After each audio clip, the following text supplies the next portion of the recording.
Hello students,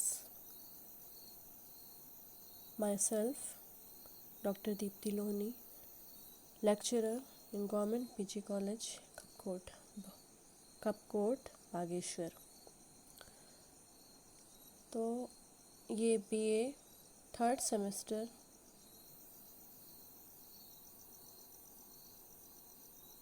की 4th unit का एक टॉपिक है जीवन सत्व।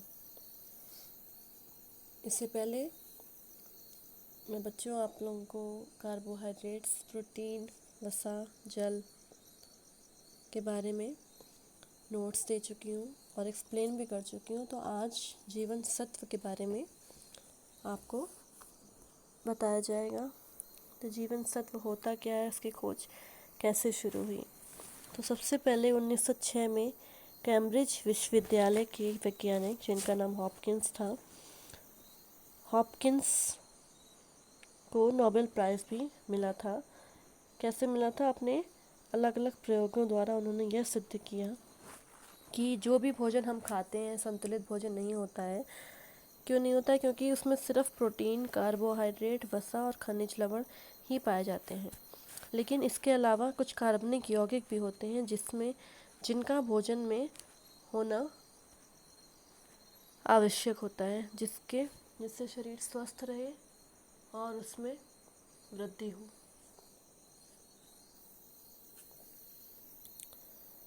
बीसवीं शताब्दी की शुरुआत में वैज्ञानिकों ने बहुत सारे प्रयोग किए और यह उन प्रयोगों के आधार पर यह पता चला उन्हें कि सबसे पहले उन्होंने किस पर प्रयोग किया? चूहों पर आर्टिफिशियली एक भोजन तैयार किया जिसमें कि प्रोटीन, वसा, कार्बोहाइड्रेट, खनिज लवण यानी कि मिनरल्स मिले हुए थे। जब चूहों को इस तरह का भोजन दिया जाने लगा तो उनके शरीर की सामान्य वृद्धि रुक सी गई, जिससे वैज्ञानिकों ने यह निष्कर्ष यानी कंक्लूजन निकाला कि नेचुरली जो भोजन इन चूहों को मिलता है या किसी भी मनुष्य को मिलता है, तो ये जो 4 तत्व हैं प्रोटीन, वसा, कार्बोहाइड्रेट और खनिज लवण, इनके अलावा भी कुछ और ऐसा है जो शरीर की ग्रोथ के लिए अत्यंत ही आवश्यक है। 1911 में एक वैज्ञानिक जिनका नाम फंक था, इन्होंने बहुत सारे प्रयोग किए और यह सिद्ध किया कि भोजन में कुछ विशेष ऐसे पदार्थ होते हैं, ऐसे तत्व होते हैं जिनकी कमी से क्या हो जाता है, स्कर्वी तथा बेरी जैसे रोग हो सकते हैं या हो जाते हैं। और उन्होंने यह भी माना कि जीवन के लिए यह तत्व अत्यंत आवश्यक है और बेरी विरोधी है, यानी बेरी रोग इससे तत्व से नहीं होता। और उसमें नाइट्रोजन भी पाई जाती है, जिसकी वजह से इस तत्व यानी इस पदार्थ का नाम पड़ा विटामिन। इसे क्या नाम दिया गया? विटामिन। क्यों दिया गया? क्योंकि यह जीवन के लिए आवश्यक है और इसमें नाइट्रोजन भी पाई जाती है। तो वाइटा यानी जीवन और नाइट्रोजन यानी कि एमाइन, तो विटामिन। जीवन जो बहुत ही अत्यंत आवश्यक होता है, वाइटल, एसेंशियल, इसलिए इसे जीवन सत्व कहते हैं, यानी कि विटामिन। अब 1915 में भी बहुत सारी खोज की गई जिससे यह पक्का हो गया कि मनुष्य और जानवरों दोनों ही की वृद्धि के लिए, ग्रोथ के लिए 2 ही ज़रूरी चीज़ें होती हैं। पहली वसा में और दूसरा दूध की शर्करा में पाई जाती है। 1918 में वैज्ञानिक मैकमोलम तथा डेविस ने पानी में घुलनशील तत्व को जीवन सत्व तथा वसा में घुलनशील तत्व को जीवन सत्व ए नाम दिया। 1922 में विटामिन सी और डी का भी महत्व सिद्ध हो गया।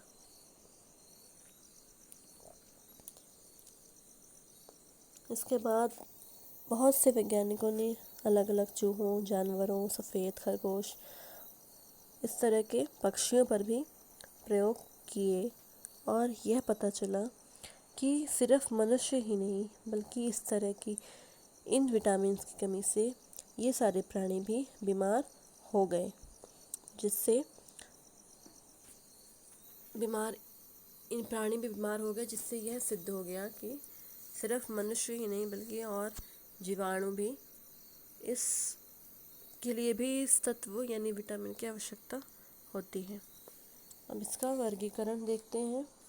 वर्गीकरण मतलब कितने भागों में विटामिन्स को, कितने तरीके के विटामिन होते हैं, यानी जीवन सत्व कितने तरीके के होते हैं, कितनी प्रकार के होते हैं। 1936 तक तो विटामिन के बारे में पूरी जानकारी ही मिल गई थी, सभी देशों को वैज्ञानिकों ने खोज निकाला था। अब विटामिन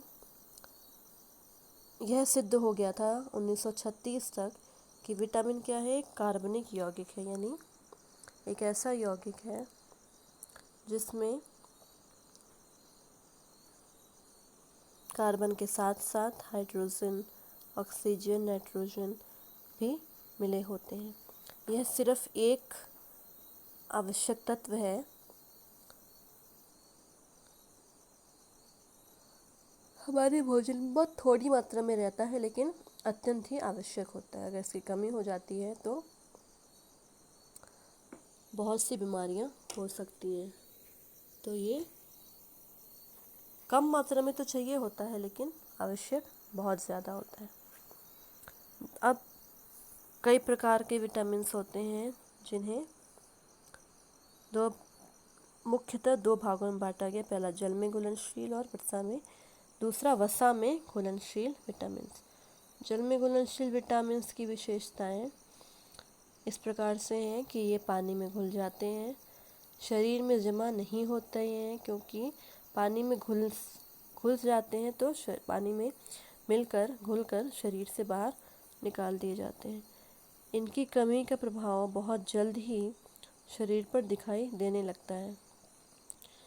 इन विटामिन्स में कार्बन, हाइड्रोजन, ऑक्सीजन, नाइट्रोजन और थोड़ी ही मात्रा में सल्फर और कोबाल्ट भी मिला होता है। क्योंकि ये थोड़ी मात्रा में ही चाहिए होते हैं इसलिए इनकी कमी भी जल्दी हो जाती है, जिसके कारण इन्हें रोज़ डेली भोजन में लेना अति आवश्यक होता है। दो तरीके के जल में घुलनशील विटामिन भी दो प्रकार के होते हैं, विटामिन बी तथा सी। अब विटामिन बी सिर्फ एक विटामिन नहीं होता है बल्कि एक ग्रुप यानी समूह है। जैसे हम